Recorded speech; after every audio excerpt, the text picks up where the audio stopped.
വിജയ നമസ്കാരം. നമസ്കാരം.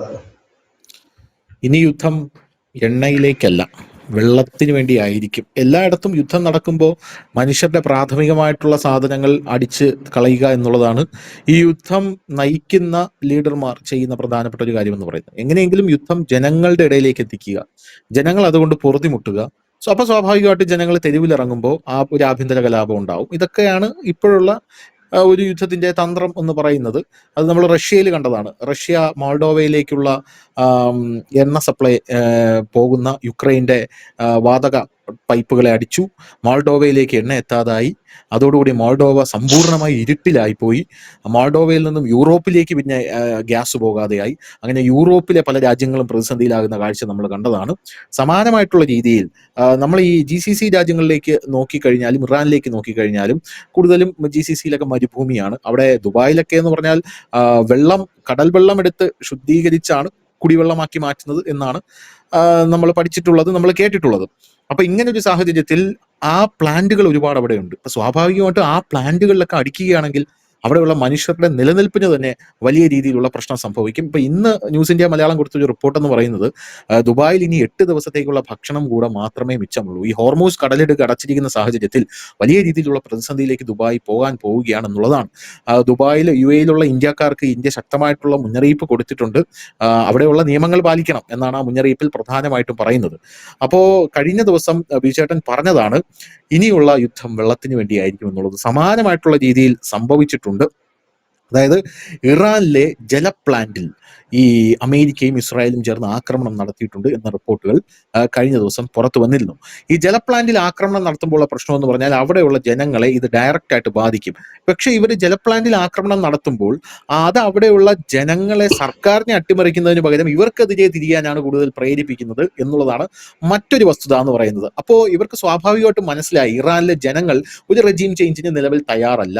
ആ ജനങ്ങൾക്ക് ഇപ്പോഴും ഖമേനി ഭരണകൂടത്തോടാണ് താല്പര്യം. മുജ്തബ ഖമേനി അവിടെ ഭരണാധികാരിയായി വന്ന ശേഷം ആ മുജ്തബ ഖമേനിയുടെ ആദ്യത്തെ ഉത്തരവ് തന്നെ ഇസ്രായേലിനെ ആക്രമിക്കാനായിരുന്നു. പക്ഷെ ഇസ്രായേലിലേക്ക് നോക്കുമ്പോൾ ഇസ്രായേലും അമേരിക്കയും തമ്മിലുള്ള സൈന്യത്തിനിടയിൽ വിള്ളലുകൾ വീഴ്ന്നിട്ടുണ്ട് എന്നുള്ള റിപ്പോർട്ടുകളും കൂടെ പുറത്തു വരുന്നുണ്ട് വിശേഷ. പോരാത്തതിന് ഇതിനിടയിൽ ട്രംപിന്റെ അമേരിക്കയിലേക്ക് നോക്കുകയാണെങ്കിൽ ട്രംപ് ഒടുവിൽ മുട്ടുമടക്കിയിരിക്കുകയാണ്. ട്രംപ് ഇപ്പോ ഈ താരിഫുമായിട്ട് ബന്ധപ്പെട്ട് റീഫണ്ട് ചെയ്യണമല്ലോ. ഇപ്പോ സുപ്രീം കോടതി ട്രംപിന് വലിയ രീതിയിലുള്ള തിരിച്ചടി നൽകി. ഈ തിരിച്ചടിയെ തുടർന്ന് ട്രംപിന് ഈ പൈസയെല്ലാം റീഫണ്ട് ചെയ്യേണ്ടതായിട്ടുള്ള വലിയ ഒരു ബാധ്യത അവിടെ കിടപ്പുണ്ട്. അതുകൊണ്ട് തന്നെ 15 ലക്ഷം കോടിയുടെ താരിഫ് റീഫണ്ടുകൾ നൽകാനുള്ള ട്രംപ് സർക്കാരിന്റെ പദ്ധതി നിലവിൽ തയ്യാറായിരിക്കുകയാണെന്നാണ് പറയുന്നത്. ഈ സുപ്രീം കോടതിയെ വിമർശിച്ചുകൊണ്ട് ട്രംപ് എടുത്ത അടവ് നയം എന്ന് പറയുന്നത്, സുപ്രീം കോടതി എങ്ങാനും എനിക്കെതിരെ വിധി കൊണ്ടുവന്നാൽ അമേരിക്ക തകരും, അമേരിക്കയെ പിന്നെ വേറെ ആർക്കും രക്ഷിക്കാൻ കഴിയില്ല, താരിഫ് പൈസയെല്ലാം നമ്മൾ തിരിച്ചു കൊടുക്കേണ്ടി വരും, അത് അമേരിക്കയെ തകർക്കും എന്നൊക്കെയാണ് ട്രംപ് പറഞ്ഞത്. ഇപ്പൊ 15 ലക്ഷം കോടിയാണ് തിരിച്ചു കൊടുക്കാനായിട്ട് ട്രംപ് പോകുന്നത് എന്നുള്ളതാണ് വേറൊരു റിപ്പോർട്ട്. അങ്ങനെ ഇസ്രായേലും അമേരിക്കയും തമ്മിലുള്ള ബന്ധം ഉലയുന്നു. അതിനോടൊപ്പം തന്നെ ഈ ജലപ്ലാന്റുകളിൽ അടിക്കാൻ കൂടെ ഇവർ നിർബന്ധിതരാകുന്നു എന്നുള്ളതാണ് പ്രധാനപ്പെട്ട കാര്യം. അപ്പോൾ എങ്ങനെ പോകും ഇതിന്റെ ബാക്കിയുള്ള കാര്യങ്ങൾ? പിന്നെ ഇറാനിൽ വമ്പൻ ആക്രമണങ്ങൾ വരുന്ന ദിവസങ്ങളിൽ ഉണ്ടാകും. നമ്മൾ കഴിഞ്ഞ ദിവസം വാർത്ത കൊടുത്തല്ലോ, ഇന്ന് രാത്രി എന്ത് സംഭവിക്കാമെന്ന്. ആ രാത്രിയാണ് 12 മണിക്കൂറിൽ 900 ആക്രമണങ്ങൾ നടത്തിയത്. ഇപ്പോൾ അമേരിക്കയുടെ പുതിയ താക്കീത് വന്നിരിക്കുകയാണ്. മരണമുറപ്പ്, പൂർണ്ണനാശമുറപ്പ്, ഇറാനിൽ വൻ ആക്രമണങ്ങൾ ഉണ്ടാകും എന്നാണ് അമേരിക്ക പറയുന്നത്. എന്ത് തോന്നുന്നു? 4 ദിവസം മുമ്പ് നമ്മള് രണ്ടും കൂടെ ഇരുന്ന ഈ പ്ലാറ്റ്ഫോമിൽ ഞാൻ പറഞ്ഞിരുന്നു, ഇറാന്റെ അടുത്ത ലക്ഷ്യം തൊട്ടടുത്തുള്ള മിഡിൽ ഈസ്റ്റ് രാജ്യങ്ങളുടെ ജലസ്രോതസ്സുകളായിരിക്കും. കാരണം അവിടെ എല്ലാ രാജ്യങ്ങളും കടൽ വെള്ളം ശുദ്ധീകരിച്ചിട്ടാണ് കുടിവെള്ളമായിട്ട് ഉപയോഗിക്കുന്നത്. കുവൈറ്റ് ഏതാണ്ട് 86% കടൽ വെള്ളമാണ് ശുദ്ധീകരിക്കുന്നത്. അതില് ഓരോ രാജ്യങ്ങളും ഏതാണ്ട് 70% കടൽ വെള്ളം ശുദ്ധീകരിച്ച് യൂസ് ചെയ്യുന്നത്. ഇനി അടുത്ത ഇറാന്റെ ആക്രമണം അങ്ങോട്ടേക്കായിരിക്കും പോകുന്നത്. അങ്ങനെ പോയാൽ കുടിവെള്ളമില്ലാതെ നെട്ടോട്ട് ഓടേണ്ടി വരും. മിഡിൽ ഈസ്റ്റ് രാജ്യങ്ങൾ യുദ്ധം നിർത്താൻ അമേരിക്കയോട് ആവശ്യപ്പെടുമെന്ന് പറയുകയുണ്ടായി. പക്ഷെ ഇന്നലെ ഇറാന്റെ കുടിവെള്ള പ്ലാന്റിലാണ് അടിച്ചത്. പക്ഷെ ഇറാൻ അതിന് മറുപടി കൊടുത്ത ബഹ്റിന്റെ കുടിവെള്ള പ്ലാന്റിലാണ് തിരിച്ചടി കൊടുത്തത്.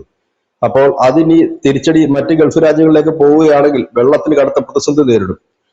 നിലവിൽ ഖത്തർ അടക്കമുള്ള രാജ്യങ്ങൾ പുറത്തുനിന്നുള്ള ഭക്ഷണ വസ്തുക്കൾ വേണ്ടാന്ന് തീരുമാനിച്ചിരിക്കുന്നു. കാരണം ഈ ഭക്ഷണ വസ്തുക്കൾ എത്തിച്ചു കഴിഞ്ഞാൽ വേവിക്കാനുള്ള വെള്ളം ചിലപ്പോൾ അവൈലബിൾ ആകണമെന്നില്ല. അതാണ് ഒന്ന്.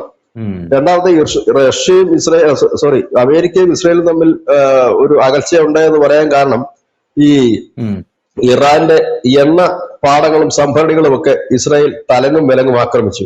ഇത് ഉണ്ടാക്കാവുന്ന ഒരു പ്രത്യാഘാതം വളരെ വലുതാണ്. പാരിസ്ഥിതികമായ വിഷപ്പുക ഉയരും, ശ്വാസം മുട്ടൽ ഉണ്ടാവും, വലിയ രീതിയിൽ തന്നെ ബുദ്ധിമുട്ടുള്ള അവിടുത്തെ ജനങ്ങൾക്കുണ്ടാവും. അതുണ്ടാകുമ്പോൾ ധനുഷ് നേരത്തെ പറഞ്ഞ ജനം അമേരിക്കക്കെതിരെ തിരിയും.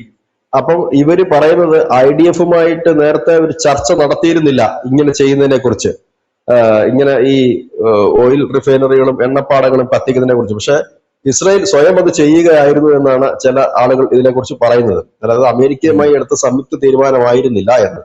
ഏതായാലും നമ്മൾ ഇന്നലെയൊക്കെ കാണുന്ന വാർത്ത, ടെഹ്റാൻ പട്ടാപ്പകല് പോലും ഇരുളുമൂടി കിടക്കുകയാണ് ഇതിന്റെ പുകപടലങ്ങൾ കൂടിയിട്ട്.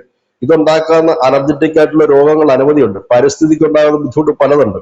കാരണം യുദ്ധം ചെയ്യാതെ വീട്ടിലിരിക്കുന്ന കൊച്ചു കുഞ്ഞു പോലും ഈ വിഷപ്പൊക്കെ ശ്വസിച്ചുകൊണ്ടുണ്ടാകുന്ന ബുദ്ധിമുട്ടുകൾ, ഒപ്പം തന്നെ ഇത് കുടിവെള്ളത്തിൽ അടക്കം കലരുന്നതിന്റെ ഒരു ബുദ്ധിമുട്ടുകൾ, ഇങ്ങനെ അനവധി പ്രശ്നങ്ങളുണ്ട്. ഇതൊക്കെ ഉടനെ മാറ്റാൻ പറ്റുന്നത്. ഇനിയിപ്പോ യുദ്ധം നാളെ തീർന്നു എന്ന് കരുതിയാലും ഈ ഒരു പ്രതിസന്ധി പെട്ടെന്ന് മാറ്റാനുള്ള ടെക്നോളജി ഒന്നും ലോകത്തിന്റെ കയ്യിലില്ല. അപ്പം ഈ നിൽക്കുന്ന ഒരു അവസ്ഥ, ഇതൊക്കെ വർഷങ്ങളെടുക്കും ഇതൊക്കെ മാറി വരാനായിട്ട്.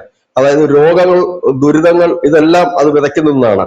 അപ്പൊ ഇതിനെ ചൊല്ലിയാണ് IDF-ഉം അമേരിക്കൻ സേനയും തമ്മിൽ ഒരു ക്ലാഷ് ഉണ്ടായിരിക്കുന്നത്. അത് ചെയ്യേണ്ടായിരുന്നു ഇപ്പോൾ എന്ന്. അതിനുശേഷം അവരുടെ ജലപ്ലാന്റ് അടിച്ചു, ഇറാന്റെ ജലപ്ലാന്റ് അടിച്ചത് കൊണ്ടാണ് ഇറാൻ ബഹ്റിന്റെ ജലപ്ലാന്റ് അടിക്കേണ്ടി വന്നത്. അപ്പൊ ഇതേ രീതിയിലേക്കാണ് യുദ്ധങ്ങൾ പോകുന്നത്. ഇനി നമ്മൾ പ്രവചിച്ചതിൽ അവസാനം ഒന്നുകൂടിയേ അവശേഷിക്കുന്നുള്ളൂ. ഇറാൻ അവരുടെയും ചുറ്റുമുള്ള എണ്ണപ്പാടങ്ങൾ തീയിടുന്നത് എപ്പോഴാണെന്ന് മാത്രമാണ് ഇനി അറിയാനുള്ളത്. അതായത് യുദ്ധം അതിന്റെ ഒരു അവസാന ഘട്ടത്തിലേക്ക് പോകുന്നു. അതായത് ഇതുവരെ എയർപോർട്ടുകളും ഇല്ലെങ്കിൽ അമേരിക്കയുടെ എയർ ഡിഫൻസ് സിസ്റ്റങ്ങളും മാത്രമായിരുന്നു ഇറാൻ ലക്ഷ്യം വെച്ചിരുന്നെങ്കിൽ അങ്ങനെയല്ല, വെള്ളം കൂടി മുട്ടിക്കാനുള്ള തീരുമാനവുമായിട്ടാണ് മുൻപോട്ട് പോകുന്നത്. ഇവിടെയാണ് ട്രംപിന് ഇത് ഏത് വിധേനയും അവസാനിപ്പിക്കണമെന്നുള്ള ഒരു തീരുമാനത്തിലേക്ക് ട്രംപും പോകുന്നത്. ഇത് എങ്ങനെ അവസാനിപ്പിക്കും എന്നുള്ളത് യാതൊരു പിടുത്തവുമില്ല. സാധാരണഗതിയിൽ അമേരിക്ക ഒരു രാജ്യത്തെ തീർക്കുന്നത് എങ്ങനെയെന്ന് ചോദിച്ചാൽ അതിന്റെ ഭരണകൂടത്തെ, ഒരു ഏകാധിപതികളായുള്ള ഭരണകൂടത്തെ തകർത്തു കഴിഞ്ഞാൽ സ്വാഭാവികമായി അതിൽ തന്നെ അധികാരമോഹമുള്ള ഒരു ഗ്രൂപ്പ് ഉയർന്നു വരും. അവരധികാരം പിടിച്ചെടുക്കുകയാണ് എല്ലായിടത്തും ചെയ്യുന്നത്. ഇപ്പൊ മഡൂറോയുടെ കേസിൽ നമ്മൾ അങ്ങനെ കണ്ടു. പക്ഷെ ഇറാനെ സംബന്ധിച്ച് പറഞ്ഞു കഴിഞ്ഞാല് ഈ ഒരു ഗ്രൂപ്പ് പോയാലും വേറൊരു ഗ്രൂപ്പ് കയറി വരാനുള്ള സാധ്യത നിലവിലില്ല. കാരണം ഈ ഗ്രൂപ്പ് തന്നെ പോവില്ല. കാരണം ഈ ഗ്രൂപ്പ് ഒറ്റക്കെട്ടായിട്ട് നിൽക്കുന്നു എന്നുള്ളതാണ് ഈ ഗ്രൂപ്പിന്റെ ഏറ്റവും വലിയ പ്രത്യേകത. കാരണം ഈ ഗ്രൂപ്പ് എന്തുകൊണ്ട് ഒറ്റക്കെട്ടായിട്ട് നിൽക്കുന്നു എന്ന് ചോദിച്ചാൽ, ഈ ഗ്രൂപ്പ് ഒറ്റക്കെട്ടായിട്ട് നിന്നില്ലെങ്കിൽ ഭാവിയിൽ ഇവര് നശിച്ച് നാരണക്കല്ല് പിടിച്ചു പോകും, ഈ പട്ടാളക്കാരും ഇതിന്റെ മറ്റ് തലപ്പത്തിരിക്കുന്നവരെല്ലാം. അപ്പൊ അവരാ സുഖവും സൗകര്യവും ഒന്നും വിടാൻ അവർ തയ്യാറായില്ല. അതുകൊണ്ട് തന്നെ അവർ മരണം വരെ പോരാടാൻ തയ്യാറെടുക്കുകയും ചെയ്യുന്നു. ഇവിടെ ഈ യുദ്ധം ഇപ്പോൾ ഒരു മതയുദ്ധമായി മാറിയിരിക്കുന്നു, മതപരമായ ആവശ്യമായി മാറിയിരിക്കുന്നു. ഷിയകള് അവരുടെ പരമോന്നത നേതാവിനെയും അവരുടെ നഗരത്തെയും ചുട്ടുചാമ്പലാക്കുമ്പോൾ അത് അമേരിക്കക്കെതിരെ ഒരു പൊതുവികാരമായി ഇറാനിൽ ഉയർന്നു വരുന്നു. ഒപ്പം തന്നെ ഈ ഡീസൽ ടാങ്കുകളും മറ്റും ഇല്ലെങ്കിൽ എണ്ണ സംഭരണശാലകളും മറ്റും തകർക്കുമ്പോഴും ഇറാന്റെ കുടിവെള്ളം തകർന്നപ്പോൾ UAE പറഞ്ഞത് എന്താണെന്ന് അറിയാമോ? ഞങ്ങൾ നിങ്ങൾക്ക് വെള്ളം തരില്ല, ഞങ്ങളുടെ ശുദ്ധീകരിച്ച വെള്ളം നിങ്ങൾക്ക് ഞങ്ങൾ തരില്ല എന്ന് കൂടി പറയുന്നു. ഇവിടൊക്കെ അമേരിക്ക വിചാരിച്ച പോലല്ല, നേരെ യൂട്ടേൺ തിരിയും. ധനുഷ് നേരത്തെ പറഞ്ഞത് ജനത്തിന്റെ ഒരു വികാരം വേറെയാണ്. ഒരുപക്ഷെ ഖമേനി ജീവിച്ചിരുന്നു, നോർമലി ആണ് പോയതെങ്കിൽ ഖമേനിക്കെതിരെ വലിയ പ്രതിഷേധ പ്രകടനങ്ങളൊക്കെ ഉണ്ട്, അവർ തെരുവിലിറങ്ങും. പക്ഷെ അവർക്ക് നേരെയാണ് ഒരു വിഷയം വരുന്നതെങ്കിൽ അവർക്ക് പിന്നെ പ്രതിരോധിക്കാതിരിക്കാൻ കഴിയില്ല. ഇപ്പോൾ ഈ ടാങ്കറുകൾ കത്തുന്നു, അല്ലെങ്കിൽ എണ്ണ സംഭരണികൾ കത്തുന്നു, വിഷവാതകം പോകുന്നു, കുട്ടികൾ ഉൾപ്പെടെ വലിയ കടുത്ത രോഗത്തിലേക്ക് പോകുമ്പോൾ സ്വാഭാവികമായി പ്രതിഷേധിക്കുന്നവർ ഖമേനിക്കെതിരെ അല്ല പ്രതിഷേധിക്കുന്നവർ ആ എണ്ണ ടാങ്കറുകൾ തകർത്തവർക്കെതിരെയാണ് പ്രതിഷേധിക്കുന്നത്. അവരുടെ കുടിവെള്ളം ഇല്ലാതാക്കുമ്പോൾ ഇസ്രായേലിനെതിരെയാണ് അവർ പ്രതിഷേധിക്കുന്നത്. ആ പ്രതിഷേധത്തെ അതിജീവിച്ചുകൊണ്ട് ഭരണകൂടത്തെ കൊണ്ടുവരിക പ്രയാസകരമാണ്. ഈ കുർദുകളൊക്കെ വരും എന്ന് പറയുന്നതല്ലാതെ ആരും നിലവിൽ രംഗത്തെത്തിയിട്ടില്ല എന്നുള്ളതാണ്. അതോടൊപ്പം തന്നെ റഷ്യയും ഒക്കെ ഇപ്പോൾ മാനുഷിക പരിഗണനയുടെ പേരിൽ അവരുടെ വിമാനങ്ങളും മറ്റുമൊക്കെ ഇറാൻ അയച്ചു കൊടുക്കാൻ തുടങ്ങിയിരിക്കുന്നു. കഴിഞ്ഞ ദിവസം ലെബനനിൽ നിന്ന് ഏതാണ്ട് 200 മുകളിൽ ആളുകളെ, ഡെഡ് ബോഡി അടക്കം, ലെബനനിൽ കൊല്ലപ്പെട്ട ഇറാനിയൻ നയതന്ത്ര ഉദ്യോഗസ്ഥര്, അവരുടെ ഹിസ്ബുള്ളുടെ അടക്കമുള്ളവരുടെ ഡെഡ് ബോഡി അടക്കം റഷ്യ ലെബനനിൽ ചെന്നിട്ട് ഇവരെ കൊണ്ടിരുന്ന കാഴ്ച നമ്മൾ കണ്ടു. ഇപ്പോൾ എല്ലാ രാജ്യങ്ങളും ഇടപെടുന്നുണ്ട്. ഇത് പതുക്കെ അമേരിക്കയ്ക്ക് ആദ്യം ഉണ്ടാക്കിയ ഹൈപ്പ് ഇവിടെ ഉണ്ടാക്കാൻ കഴിയുമെന്ന് തോന്നുന്നില്ല. കാരണം തെളിഞ്ഞും ഒളിഞ്ഞും ഒരുപാട് രാജ്യങ്ങൾ ഒരുപാട് രാജ്യങ്ങൾ ഇറാനെ ഹെൽപ്പ് ചെയ്യാൻ വരികയാണെങ്കിൽ ഈ യുദ്ധം നീണ്ടു പോവുക തന്നെ ചെയ്യും. കാരണം ഇപ്പോൾ ഇറാൻ ചെയ്യുന്നത് ഇറാന്റേതായ മാത്രം ടെക്നോളജിയിലുള്ള തിരിച്ചടിയാണ് എന്ന് കരുതാൻ കഴിയില്ല. അതിന്റെ പിന്നിൽ ചൈനയുടെ ഹാർഡ്വെയറും റഷ്യയുടെ തലയും ഒക്കെ അതിലുണ്ടാകാം. അതിൽ ഒരുപക്ഷെ ഭാഗമാകാനായിട്ട് ഉത്തര കൊറിയയിലെ കിം ജോങ് ഉന്നും റെഡിയായിട്ട് നിൽക്കുന്നുണ്ട്. ഒരുപക്ഷെ കിം ജോങ് ഉന്നിന്റെ ഒക്കെ ഭാഗത്തുനിന്ന് വലിയ രീതിയിലുള്ള ആയുധ സപ്ലൈയും ഇറാനിലേക്ക് ഉണ്ടായേക്കാം. ഇതൊന്നും നമുക്ക് തള്ളിക്കളയാൻ കഴിയുന്ന ഒരു കാര്യമല്ല.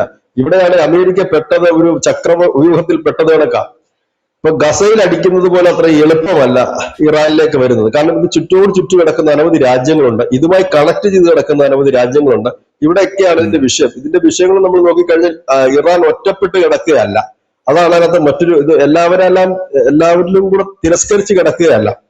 ഇറാനുണ്ട്, ഇറാനോട് ചേർന്ന് നടക്കുന്ന അഫ്ഗാനിസ്ഥാൻ ഇറാന് തുറന്ന പിന്തുണ കൊടുക്കുന്ന രാജ്യമാണ്. പാകിസ്ഥാൻ ഇറാന് മുന്നറിയിപ്പ് കൊടുത്ത രാജ്യമാണ്. ആ പാകിസ്ഥാനെ ആക്രമിച്ചുകൊണ്ടിരിക്കുന്ന രാജ്യമാണ് അഫ്ഗാനിസ്ഥാൻ.